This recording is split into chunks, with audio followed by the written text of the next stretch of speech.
Hey, we'd like to take a minute to thank our sponsor, Isotope, makers of software and plugins for audio repair, mixing, and mastering. We use Isotope products here at the High Gain. It's an important part of how we've been able to bottle pure podcast gold week after week. And guess what? Isotope offers 1 free month of Music Production Suite Pro, which has all the tools you need to mix, master, and repair audio. Also, you can get 10% off all other software using the promo code FRET10. That's FRET10. All of this is at isotope.com, IZOTOPE.com.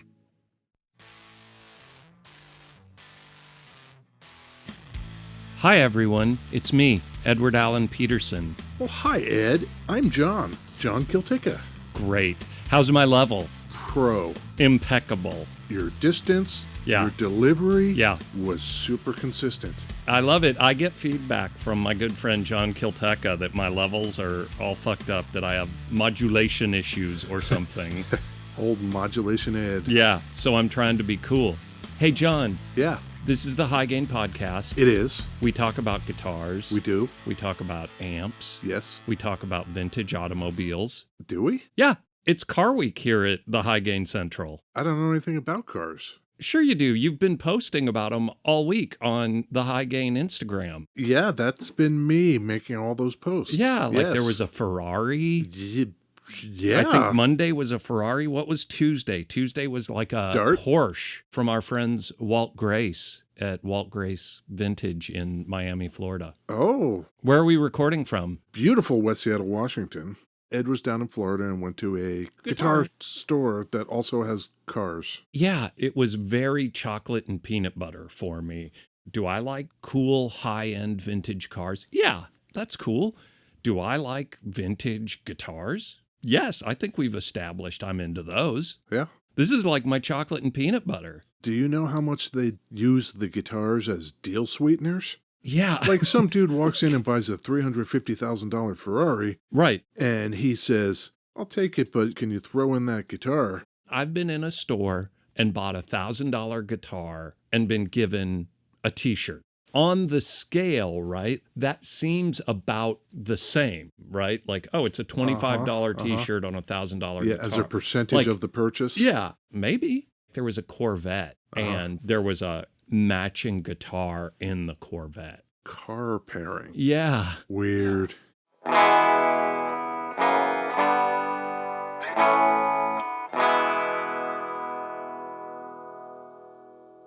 That guitar is so sick, John. Yes, we are going to be talking about a Norlin-era Gibson guitar. Oh, my God. This is the Gibson Futura. There is a lot of confusion swirling around this thing. Can I ask if my confusion is the confusion that's swirling? Yes. This feels like it should have been designed in 1958 with the modern Flying V, but it wasn't, right? It was not. Okay. It was Norlin era. In fact, towards the end of the Norlin era, their race to the bottom Yeah. was nearly complete.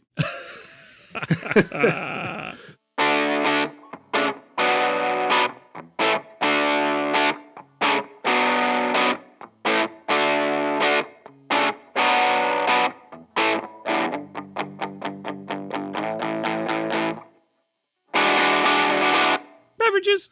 Yes, Ed. Beverages. I forgot about that. I've been gone so long, I forgot we have beverages. Yeah, before we jump into this Gibson Futura, what important hydration elements have you brought to this game Black coffee from upstairs at John's house. that provides the energy? Yes. And I combine that with a cool little hip flask bottle of juice. Apple, lemon, lime, a little bit of spinach just to keep the fiber levels up, and a ton of ginger. So it's a spicy meatball over here. You want to try it? No, You hate my juice game. the color. It's like caterpillar guts. Yeah, there is more green in this than you like. Yeah. Well, I also have coffee on account of the energy. And I went fruity also with our good friend Jarritos. Oh, Jajaritos. Yeah, pineapple. Naturally flavored soda. I also went to Little Havana. Oh, yeah? I got a hot towel shave, John. Oh my God. It was amazing. Dude didn't speak English and I don't really speak Spanish. So he like pointed at my head and I went, yes. And he pointed at my face and I nodded. And he put a scalding hot towel on my head. And I thought I had been shaved before, but until you have a first generation Cuban gentleman smoking a cigar, straight edge shaving your face, you have not had a shave. Wow. It was awesome. Banner day. It was great.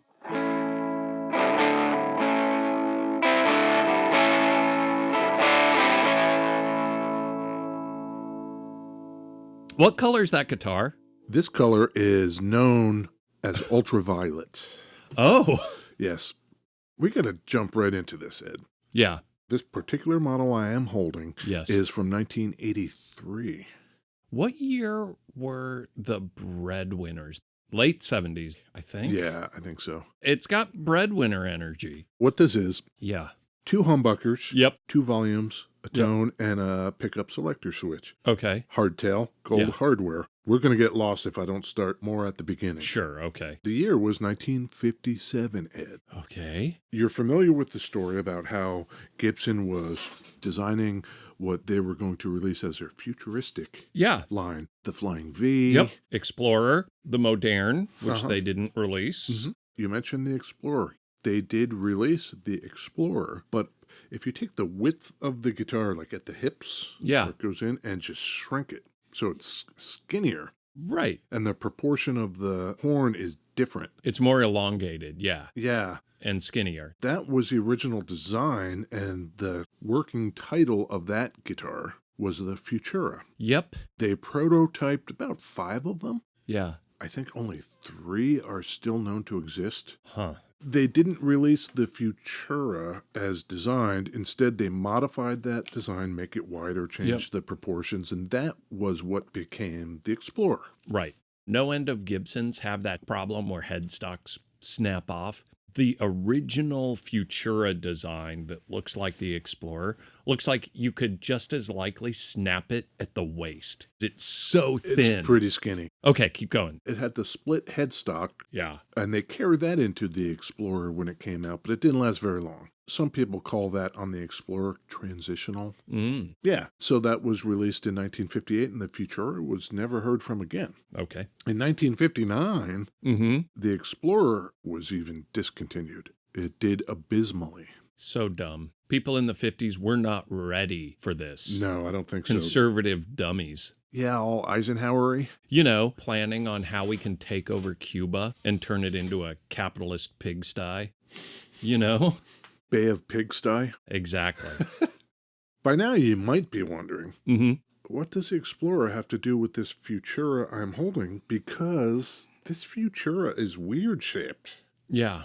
We can just leap forward in time now. We're not in 1959 anymore. No. We're in 82. Okay. There's a guy, his name is Chuck Burge. Old Chuck? Yeah. Oh, no. We lost Chuck in 2009. Oh. He was one of the R&D guys at Gibson. Has his name ever come up before? It has not. I do not know of a Chuck Burge. Do you know the Gibson Victory bass? He designed that. Am I thinking like grabber kind of thing? Yeah, similar. Yeah, Chuck Burge designs what's called the Corvus. that's a bad name. It's Latin. It means crow. It's a bad name. That is what shape this guitar is. This is a Corvus-shaped guitar. Okay. 82. 82. It's got a V cut into the back end of it. It's supposed to be the profile of a crow in flight. The wings are going down. It looks really bad. I wonder if anyone has painted a Corvus guitar. With a crow. I did see lots of Photoshop of it. Really? People explaining it and Photoshopping on so you could understand. Yeah. So why is it shaped like this at all? My man, what was his name? Ron Burgundy? Yeah. Ron Burgundy had a real crow boner, right? It didn't start out to be a crow. It was the 80s. Yeah. And here's what Chuck Burge was thinking. Okay. See this headstock? Yeah. Get rid of that. And this part down here where that V is cut into the body, that's where your tuning machines would. Oh. This was supposed to be a headless guitar. Okay. He designed it that way, and he sent it to the cats down in Nashville. The completion of the move from Kalamazoo, Michigan to Nashville had not happened, so there were people in both places. Okay. It got down to the marketing dudes, and they were like, fuck that, we're not doing that. Yeah. And they designed the headstock. How would you describe this headstock, Ed? It's 6 on a side. Yes? It looks kind of metally 80s. The headstock kind of droops down a little bit. Yep. Within Gibson, at the time, there were those that called this the limp dick headstock. Well, I mean, you give me this or that 12-string Fender, I'll take this thing any day. Any day. This is far less limp dick evocative than the Electric 12. Electric 12, yeah.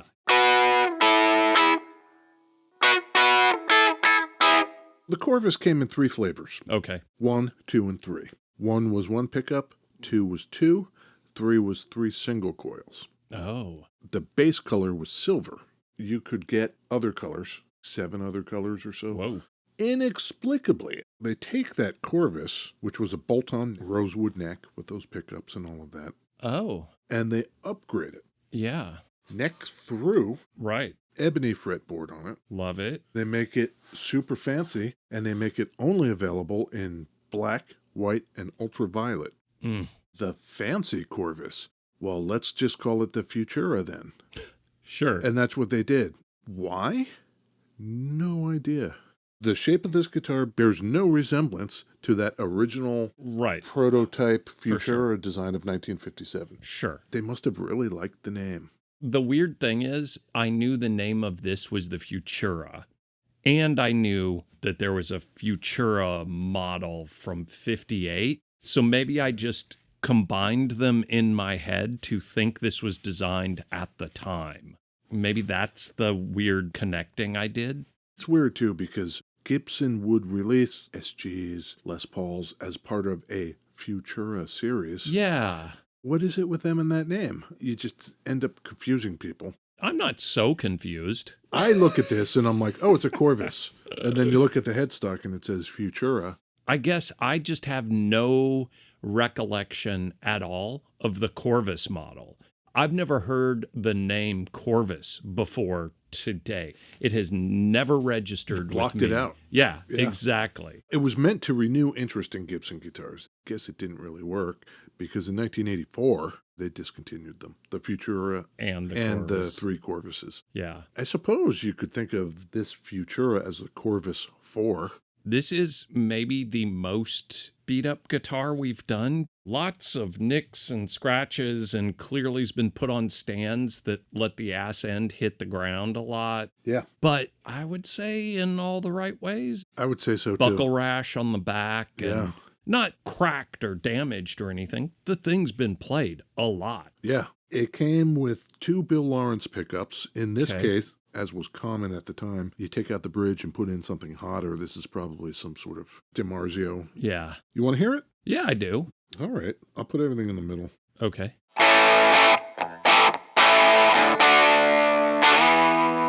You got some 1981 on. Should I turn it off? Yeah.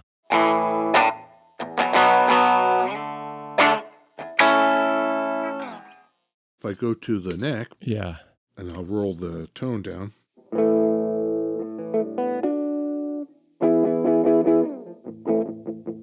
I'll bet if I put on some Chase Bliss preamp,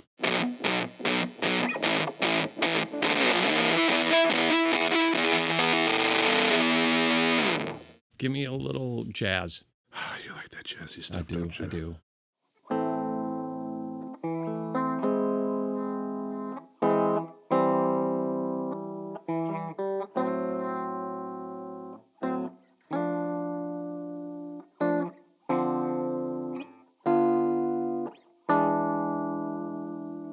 Built for jazz, this guitar. Built for jazz. It's the gold hardware. Yeah.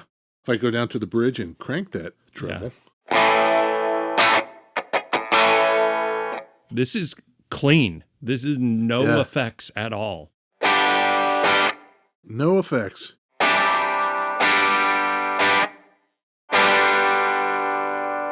Just an open G chord. Yep. Love it. And then back to the middle, back where we began this adventure.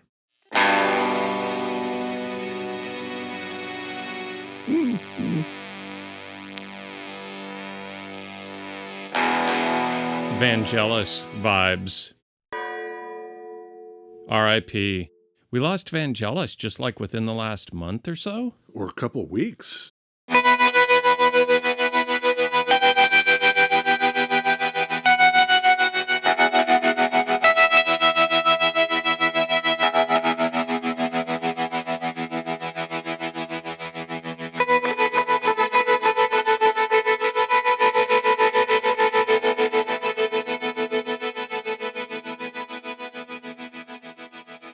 Ultraviolet is not a color that humans register on a color spectrum. Plum, maybe? Plum color? There you go, yeah. It's a muted purpley, violety plum. Thunder Road Guitars? Yes. ThunderRoadGuitars.com. .com, yes. Yeah, I go on that webpage. I like to do that every day or two. Yeah. See the pictures that your buddy John takes? Oh my gosh, I love them. And this one hit the site, and I was like, John, we gotta do that. I love it. I really like breadwinners. I really like those nonconformist weirdo shapes a lot. And this thing is cool. In the pantheon of Corvus-shaped stuff, the Yeah. three Corvi and this Futura would be the one to get because neck through, not bolt-on. Yep. Ebony fretboard. Yep. It's got a 3-ply pick guard as opposed to a single ply. And on all the three Corvi, the output jack is on the pick guard, Right. as opposed to drilled into the side of the body like on this Futura. And the gold hardware. Gold hardware on a black guitar is garish and disgusting, and I hate it. Gold hardware on this plum thing, I kind of love it. And you can see on the tuning machines, sweat or something has worn it down to a dull patina. I love it. They only made this thing for a couple years. Yeah, then they discontinued in 1984. Okay. I think it might have had something to do with the general outlook for Gibson. Okay. Because also in 1984, Norlin is sucking wind. They have reached the bottom and they're going under. Okay. They put Gibson up for sale. And the prospects were so dim, nobody wanted to buy it. For Yeah. 2 years, they couldn't get anybody to touch it. And then in 1986, What did Henry pay for that thing? $15 million. Would you like to guess, Ed, Oof. how much that is in today dollars? I'm going to say it's like $108 million. You're way over. Oof. Today's equivalent would be $40 million. Oh, God. Is that the plants, the factories, the name I think he bought the whole damn thing. for $40 million? That's crazy. After 2 years of it sitting, you can imagine that he was maybe in a better position. To negotiate, yeah. But still, that feels like nothing. Just name recognition alone. I think the industry was just going through so many upheavals. This is when Fender was making their stuff in Japan. In Yeah. 1996, Gibson releases a 1957 Futura Carina reissue. That's the Explorer style Carina. Yeah. Right. Which is funny because it's a reissue of something that was never put into production. Let's Sure. reissue that thing we never made. Yeah. So there are two guitar shapes called the Futura, at least. At least. At least, yeah. One of them bears resemblance to the original design. Right. One of them clearly does not. Can we play that dollar game again? Okay, let's go baseline. Oh. In $1982, Oh. what are you paying for a Corvus, Ed? $659. You are paying $319. If my math holds from the 40 million thing, isn't that a $600, $700 guitar? It's $925 in today dollars. A cheap guitar. Right. What's the differential? So if you want to, in $1982, buy The top of the line. the top of the line Corvus, which is called a Futura, Right. Right. Right. what are you paying for that? What was it? 3 something? The baseline Corvus was Yeah. $319. So to get yourself a Corvus Deluxe, also known as Futura, Right. what are you paying? $549. That's not bad. Yeah. $699. So that's over $2,000. A tad bit over $2,000. Okay. So if somebody is like, oh, I'm going to collect me some Corvette action, don't bother with the Corvi. Just Yeah. go for the Futura because the features are better if nothing else. Yeah. It does spank, doesn't it? I left stuff on again, Ed. Sure.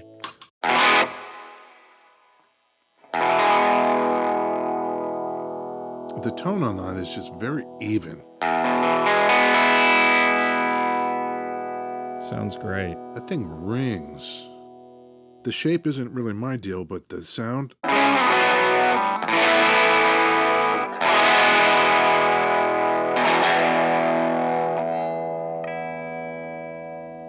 We got to find a cool 80s car in this kind of plum color, because it's Car Week here at the High Gain. What about Le Car? Is that kind of like The Thing? Remember The Thing? Yeah, except the Le Car was small Frenchy style. I like a nice small Frenchy style.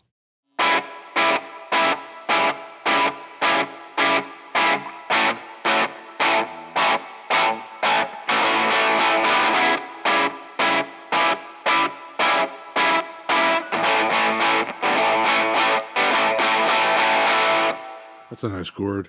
JFK, Yes. that guy, he loves himself some stabby guitar. I love the stabby guitar. I love you loving the stabby guitar. Yeah, it's not your thing. The nice thing with John and Ed, when we do occasionally play guitar together, I tend to be the more ambient-y, ringy guy, doing a nice pad layer, because I also can't move my hand very much, you know? My fingers don't like to move into different chord shapes. So I just hit one thing, and then John stabs around it. Yeah, stab it till it goes away. Yeah, exactly. Yeah, that's super fun. When you look at it from this angle that I'm looking at right now, I've got it lying down on my lap, yes? yeah, I see the bottom of the guitar. It's so much thinner at the back end than the front end. It's got to be twice as thick at the front than the back. I think the reason it's thinner at the ass end of it is because originally there were going to be tuning machines there. It would have had to be thin enough to get the tuning machines through it. Sure. I think you like this, don't you, Ed? I really, really, really like it. I'm going to see if I can do some Ed. Oh, okay.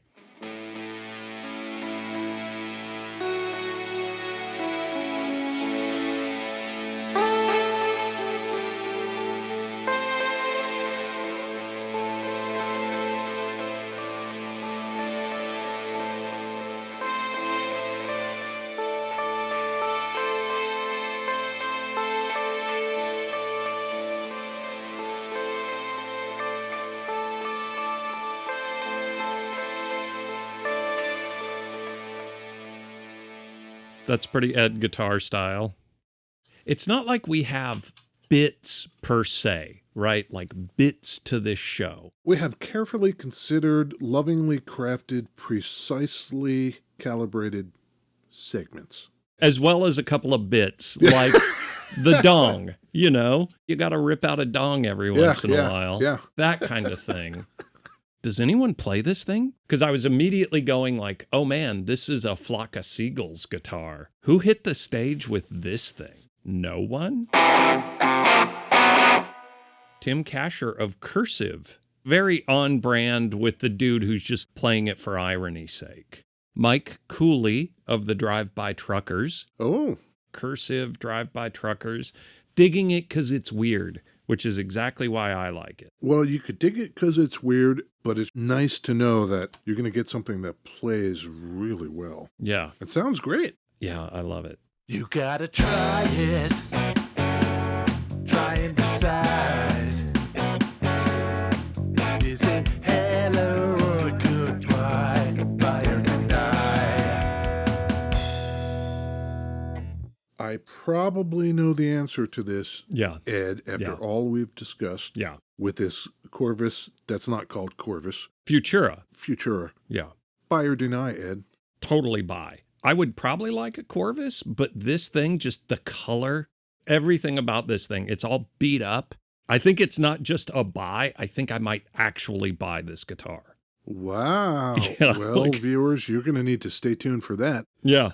The beat up ultraviolet neck through ebony fingerboard Corvus called Futura Yeah. Gibson guitar from the end times of the Norlin era. I have a huge sweet spot for stupid Norlin guitars.